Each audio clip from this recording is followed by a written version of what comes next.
Hey guys, it's Kevin in my review for the highly anticipated remake of Valley Girl. So what Valley Girl is essentially about, if you guys don't know, it's pretty much a 80s version of a Romeo and Juliet type storyline. You have our main character, Julie Richmond, and she's like your typical, like, popular, very overly flirty, very overly, overachiever, very much a Valley Girl in that way. And then one day she ends up falling in love with this guy, Randy, who is on the complete opposite side of the tracks. He's much more of a bad boy. He's in like a rock band. He's kind of a punk in that way. And these two very slowly end up falling in love, despite the pushback from pretty much everyone else in their life. However, this film has a unique twist in that it also serves as a frame story to Julie's adult life when she is trying to tell this story to her daughter, who is now going through a similar problem in the present time. So Valley Girl overall, I was really not looking forward to this film. Look, the second you tell me that Logan Paul is going to be in a movie, much less for it to be delayed as long as it was, that's not necessarily a good sign. That's not necessarily something that I'm very excited for. And this is one of those movies where I really just didn't ever feel it'd be released. All the shit that happened with Logan Paul, I never really thought that it was going to come out. I never really thought that the film was going to get a proper release date in that way. I actually did watch the original because I was very unfamiliar with the source material to prepare for this film. It's very different for sure, but it's a very average 80s, film. It didn't really do much of anything for me. I mean, it got a good performance out of Nick Cage, but it's very dated and cheesy, so it didn't really do much to, it didn't really do much to sway me over with this remake. And now it's finally here. It's finally here. It's one of those films where, I think now that we're in this pandemic, there aren't as many movies coming out. They figured now would be a good time to release it, and it shows, because this movie is not very good. Look, I will say this right now. Valley Girl is not as bad as I think some people might have expected to be, but this is still a pretty bad movie that is really unnecessary, forceful, and just everything that a bad remake does, in my opinion, but we're just getting to right now. So, one of the things that definitely does elevate this film, I will say mostly, is the acting here. I think most of the acting here is pretty good for sure, especially when it comes to Jessica Roth, who I knew going into this movie, that was going to be my one positive for sure. Jessica Roth is just one of those actresses that never fails to not win me over. I think she is, that never fails to, not win me over. I think she is just such a huge talent and such a likable actress in that way, and that's exactly the same thing here. Does she have a lot of cringy dialogue? Yes. Is her character really cliche? Yes, but Roth gives her a certain charm, a certain likability, a certain, just a certain spark of fun that you just can't help but enjoy what she's doing. Scenes where she's on screen, which is frequent, thankfully, the film is not as bad. She's easily the best thing in every single scene that she's in. She's definitely, I think, the beacon of light that really is guiding this movie, and I think definitely she did a really great job here. I was very impressed by her here. It's weird to watch her as the lead in a musical when, years ago she was in La La Land as like a supporting actress and nobody really knew who she is, and now we see her here. It's kind of crazy to think about how she shot those two films like back to back, but she definitely does do a really good job here, and again, very much does prove that Jessica Roth is a very, very good lead actress, and pretty much anything she's going to be in, similar to Beanie Feldstein in my last video, anything that she's going to be in moving forward, I will absolutely be down for, because I just love what she did here. Easily, though, the worst performance in this movie, without a doubt, unfortunately, is the co-lead of this film in Josh Whitehouse as Randy, and holy shit, they could not have picked more of a milquetoast, bland actor than the guy they got here. Because this character, yeah, he's supposed to be very just kind of oh, I don't feel many emotions and I'm very soft-spoken. Like, Nick Cage did a good job with that in the original, but this guy is so bland and dull, and I don't even know if I can say it's that he's a bad actor, because I didn't think that he was too bad in The Night Before Christmas, that movie he did with Vanessa Hudgens. I didn't think he was all that bad in that film, but he is terrible here. There are many scenes in this film where it legitimately feels like he just didn't have any direction whatsoever. So I don't know if I can fully fault him for that here. There's literally a scene where, he's meeting he's meeting Julie's parents, like, for the first time, and he's, like, supposed to be, like, taken aback by how, like, well off she is, and he had almost no reaction whatsoever. It was embarrassing to watch at points, but not nearly as bad as his singing in the movie, which, holy shit, this is easily one of the worst miscastings in terms of in terms of actors that can sing that I have seen in a very long time. This guy cannot sing to save his life. Every single time that he came on, it was the absolute worst. It is definitely in the conversation with, like, Gerard Butler and Pierce Brosnan. I legitimately do think he is that bad. This is definitely one of those castings that we are going to be looking back at. I think, we're going to be looking back at it, I think, like, years from now and saying, like, this is absolutely one of the worst casting choices in any musical film for sure. There is zero chemistry between either of these actors. Any scene Jessica Roth is just really out acting him in, and you just don't feel anything between these two. And I was so baffled by the fact that they chose this guy. I really don't know what they saw in him, to be honest, and he's easily the worst thing about the movie, and unfortunately, he takes up a large majority of the screen time, and many of the reasons why this film fell as flat as it did for me is mainly because of how flat the co-lead really did fall here for me. Definitely just a really awful casting choice all around. Now, that being said, the actor that wasn't as bad here, surprisingly, was Logan Paul. I didn't think he was that bad in this movie, mainly because he's pretty much playing to his strength. He's playing an incredibly douchey guy who's very alpha male, so pretty much Logan Paul's bread and butter. He didn't really have that much to work with in terms of acting. I don't really feel this confirms that he's a good actor or not. He's just not nearly as bad as I was expecting him to be, so I will definitely give him that. As far as the rest of the cast goes, I will say most of them aren't too bad. Like, for example, Mae Whitman, I didn't think was all that bad here. Her three friends in the movie, Ashleigh Murray, Chloe Bennett, and Jessie Ennis, respectively, not really too much for them to do. I wasn't really that impressed by them because I didn't really feel like they were all that well utilized as performers here.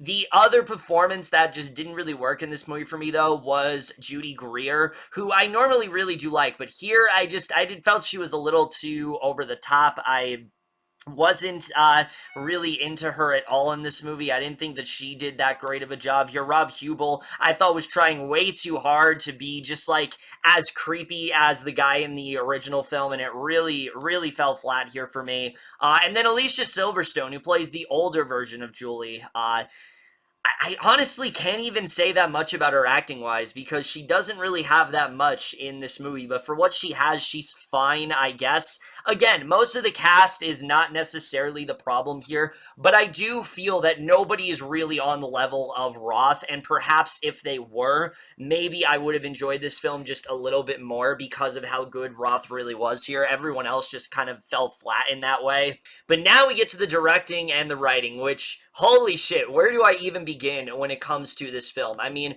look, when you look at the director of this film, Rachel Lee Goldenberg, and you go into her filmography, it is obvious why this film turned out the way it did. The second I looked at it, I'm like, oh my god, we are in for a major disaster. I mean, this is the woman that's brought us such films as Sunday School Musical and A Deadly Adoption, that stupid film with, like, Kristen Wiig and Will Ferrell on, like, Lifetime or something. Yeah, she's brought us those kind of films. Even some, like, knockoffs like Grim Snow White or Princess and the Pony. So this is not a very respected director at all. So I really don't have any idea why they decided to get her to direct this movie. And no surprise, her directing here is pretty bad for sure. I mean, easily, I think her biggest issue with this movie is that she doesn't seem to know how she wants to go about this film. Is she trying to poke fun at the 80s and how just ridiculous and overly, cheesy they were and how they had these like ridiculous looks and things like that? Is that what she's trying to do? Or is she trying to pay an authentic tribute to it? It's very hard to tell because there's some scenes where it seems obvious that she's trying to poke fun at it, but then there are scenes where it seems like she has a lot of respect for the 80s, and it seemed very hard to tell how she was trying to go about that for sure. I don't think she did a good job with that, but also her humor is just really bad here. This is one of those movies that really beats you over the head when it comes to 80s references, and I just really felt her directing was not good here at all, and especially when it comes to this being a remake. There is no direction here that tells me, like, okay, this is why this film should have been remade. It really just feels like they did this for no reason other than they could. They picked an 80s film that's like a cult film that people really like a lot, and they're like, all right, we'll just adapt that. And as a result, we have this mess of a film, and it really doesn't feel like she had any direction to do anything that different with it whatsoever, and the changes that she did make, well, we'll get more into with the writing here, which actually isn't her fault. The writer of this film, Amy Talkington, I just don't know what she was trying to do when it comes to this movie in terms of the screenplay. This screenplay is absolutely all over the place. It's easily one of the messiest films that I have seen all year for sure. Look, the basic story here, it's very cliche. It's very cliche. It's very surface level. It's boring. It was boring in the original. There's not much of a difference there. They don't really do anything to heighten it. They don't really do anything to add something to it. It's just very bland. It's not a very interesting story, and the characters that populate it aren't really that interesting either, and that's something that I actually feel is a missed opportunity. I feel like if they would have gone about this film maybe a more satirical direction, this actually could have been pretty good. You could have really played up on the ridiculous sort of dialogue and the rhetoric that our main character and her friends use. I think they really could have done a good job with that if they wanted to, or how Randy is like this, he's just like so annoyed and depressed all the time, and he only has like two moods. I really think they could have done something there, but they really don't. For the most part, they are taking this seriously, and when they don't, it's beating you over the head with 80s references. There's a scene where Julie comes home to talk to her parents about Return of the Jedi, and literally goes into detail about every single thing that happened in the movie. Like, they're asking her specifically, like, what went down. There's these songs that are playing. I mean, this film beats you over the head in terms of 80s references, and it isn't one of those films where, this isn't one of those things where it's like, okay, it's doing a good job of showing the different fads and the different, culture of the 80s. No, it really feels like this film is just trying to make you remember, oh my god, the 80s were just so good. We had this, we had this. It's like, there's too many references that really overpopulate this movie, and I feel like that definitely does bring it down for sure, and at points makes it very hard to watch. However, that's not the only issue when it comes to this film. The screenplay is already pretty bad in terms of a story. There's really not that much to it other than she likes this guy. Her friends are like, oh, no, this is not what we do. We don't hang out with guys like this. Really no reason whatsoever other than they just tell her no. So there really isn't that much of a reason to care. There's nothing really to her, three friends as well that she's involved with. There's really nothing to them either. They're really just the popular girls that are with her, and they sort of have a character, but they also don't. You have like the chick from Riverdale in there who is actually a pretty good singer. I've always thought that she is a really good singer, but aside from that, they don't really do much with her at all. Same with Chloe Bennett. There's nothing with her in this movie at all. There's really nothing for her character to do except that she is with Logan Paul, and you can see why these two were friends for a while, when that was a thing before, he started looking at dead bodies, but I digress. Aside from that, there just isn't much going on story-wise here. So you would think that with that, they'd maybe tried, like I said, to take it in a satirical direction, but it actually doesn't stop there because for some reason the film decides it also needs to have this like frame story of sorts, which really has no place in this movie whatsoever. It's this frame story, and the main reason for it isn't because the idea is terrible. I actually don't think the idea is that bad. It's this idea that her daughter is in this similar situation. She's with this guy that clearly is kind of bad news, and so she's talking to her mom on how to go about it. But the way that it's done is so haphazard in that way. The original film was very slow paced, and as a result, it was frequently boring.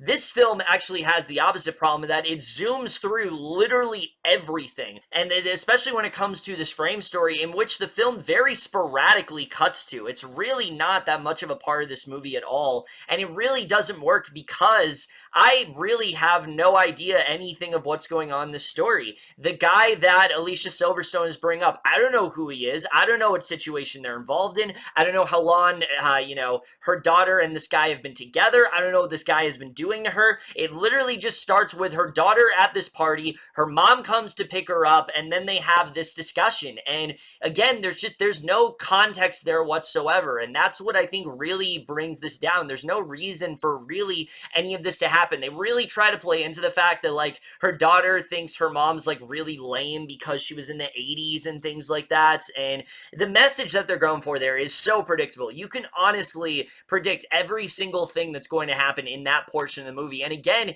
they barely cut to it. So it really feels like something that they added in at the last minute as a way to justify the film existing. And it really did not work at all. I really did not feel that the frame story had any sort of relevance in this movie whatsoever. It really just kind of felt very tacked on. And again, especially the fact that we barely cut back to it, we rarely ever cut back to it, that really did just really solidify just how unnecessary that part of the film I thought really was. So yeah, the screenplay here is really not good at all. It's very all over the place. It really is not very well written. The cinematography isn't that bad in this film. I think they do a pretty good job of paying tribute to the 80s. I do think it's a little too glossy and colorful. There are points where the film does legitimately look like a Disney Channel movie, except that it's a little bit more edgy in that way, and so it definitely does feel cheap. You absolutely do feel the cheapness throughout this movie, and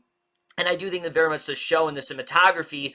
But it also does show in the music here, which is the other major change to this film. For some reason, this film decides that it needs to be a full-on musical, and you guys know, I usually can vibe with that very well. I love musicals, as you guys know. I'm a huge fan for sure. Hamilton being announced on Disney Plus today, I obviously freak the fuck out when things like that's happening. I love musicals. However, what I don't love is films that are shoehorning in a musical element, because that's exactly what this feels like. The second that the music started, I felt like I was watching Mamma Mia all over again. And in the same way that Mamma Mia is writing its story, basically, it's writing its story amongst the songs, and it's trying to shoehorn in all these musical numbers, Valley Girl does almost the exact same thing, to the point where they have Logan Paul's character named Mickey just so they can shove in a musical number where Peyton List sings what song do you think she sings in the 80s? Well, of course, Hey Mickey, because of course she's going to do that. And every single musical number in this film, first of all, they're not very good. A lot of them feel fairly average. I will say Jessica Roth is definitely not a bad singer, but a lot of these guys can't really sing all that well, especially Josh Whitehouse, as I said. Nobody's really on his level at all. Logan Paul has like one line that's kind of funny, but he doesn't really sing that much. But the other people that sing in this movie, they're not necessarily that great, and they're just not very memorable. A lot of these musical numbers, it really just felt like, oh, our way of paying tribute to the 80s is by literally just singing every 80s song that we could possibly think of, and they don't really stop in this movie. And again, I normally don't have a problem with that, but the film rarely ever stalls in terms of story. It's kind of just jumping from one song to the next, and as a result, I really feel that actually halts a lot of the story. It halts a lot of development. There's an old saying that musical numbers should be in a musical when the characters have something to express that that they feel so largely about and they are so passionate about that it's just too much for them to say, so they sing it. And it doesn't really feel like that's the case here. A lot of these musical numbers feel incredibly random. They really just feel like they're here so the film can just, again, have a reason to exist, and it doesn't really work at all. It doesn't help that the choreography here is so fucking basic and boring, and I just couldn't stand it all. The first musical number of We Got the Beat, the choreography in that was horrendous. It was like high school drama level bad. I was so taken aback by how bad that really was. And again, you guys know how much I appreciate musicals, but this really doesn't feel like a film that needed to be a musical. I've really thought about this, and if you cut out the musical numbers in this movie, aside from a few, I really don't think much is lost at all. It really just kind of felt like padding to me, and that I think really did significantly bring down this film for sure. So combined with the fact that a lot of these guys can't really sing all that well, the musical numbers overall just feel incredibly superfluous, and I feel it just really brings this movie down for me. Not to mention, even the songs in this movie that aren't musical numbers, so we're just talking like, regular songs that are diegetic and play as like montages and things like that.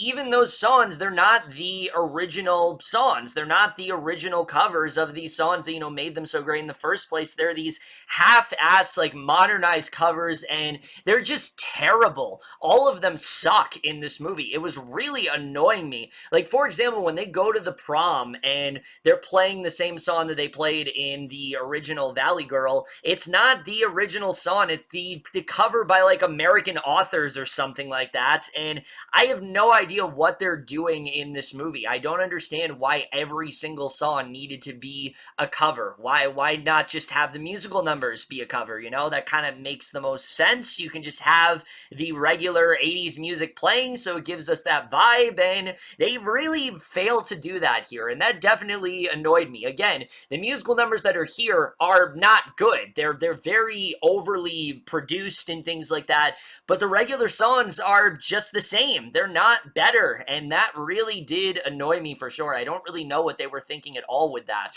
So yeah, the musical numbers here really aren't that good at all, and the editing, like I said, this film is way too fast-paced in the way that it tries to juggle everything, and especially when it comes to that present-day storyline, the film just, it almost feels like a non-storyline, really. It's such a minuscule thing, and it's something that the film cuts to so rarely that it almost feels like it's not there, and I don't understand the emphasis put on that storyline in the beginning and the end if you're rarely ever going to come back to it.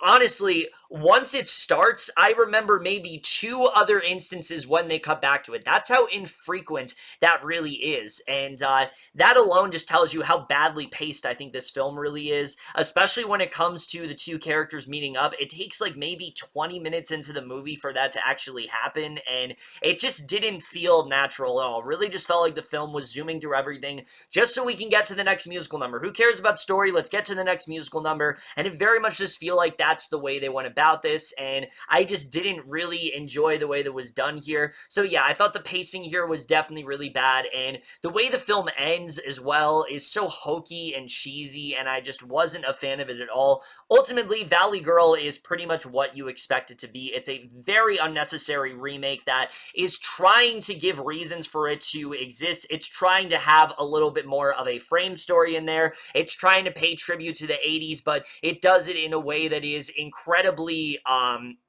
alienating, incredibly obnoxious, and really shoved in your face. It does have an admirable performance from Jessica Roth, who I thought was really good here, and it does have some occasionally fun moments overall, but for the most part, this is a film that I really just couldn't stand. It was very annoying, it was very over the top, it was very overly glossy. It was a film that really had no business being a musical at all.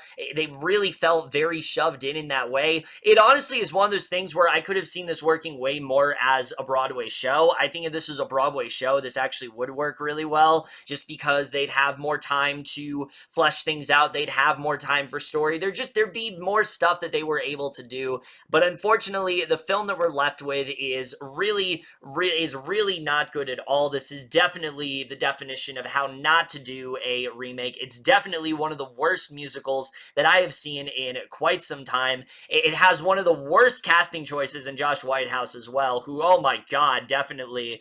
The film is definitely not worth watching. However, I almost feel like it is worth watching just to see how bad he really is in this movie. Overall, guys, this film is definitely not really worth your time at all, and I'm definitely going to give Valley Girl overall a D+. But over, guys, in my review of Valley Girl, let me know what you guys saw this movie. If your thoughts, and we'll see you guys in my next video, and we'll see you guys for that. Okay, bye.